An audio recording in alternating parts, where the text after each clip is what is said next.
যেই ইবাদতে আল্লাহর জন্য একনিষ্ঠ করা হয় না সেই ইবাদতটা হলো শিরক। যেই ইবাদত রাসূলের তরিকায় করা হয় না ওই ইবাদত হলো বিদআত। অর্থাৎ ইবাদত কবুলের প্রধান দুটি শর্ত হলো আল ইখলাস লিল্লাহি সুবহানাহু ওয়া তাআলা, আল্লাহর জন্য যাবতীয় ইবাদতকে নির্দিষ্ট করা।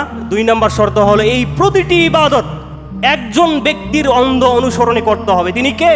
মুহাম্মাদুর রাসূলুল্লাহ সাল্লাল্লাহু আলাইহি সাল্লাম।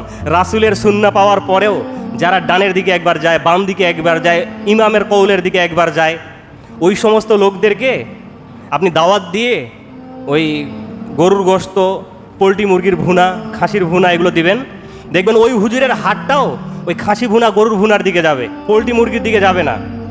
খাবার বেলা ভালো খুঁজে, কিন্তু ইসলাম মানার ক্ষেত্রে ভালোটা খুঁজে না, পচাটা খুঁজে। আল্লাহ রাসূল থেকে প্রমাণিত হওয়ার পরেও যে ব্যক্তি ডানে বামের দিকে তাকায়, এর চেয়ে গণ্ড মূর্খ, এর চেয়ে অশিক্ষিত, এর চেয়ে ভণ্ড আল্লাহর জমিনে আর কেউ হতে পারে না। কোরআন সুন্নায় প্রমাণিত হয়েছে সামি'না ওয়া আতা'না, শুনলাম মেনে নিলাম।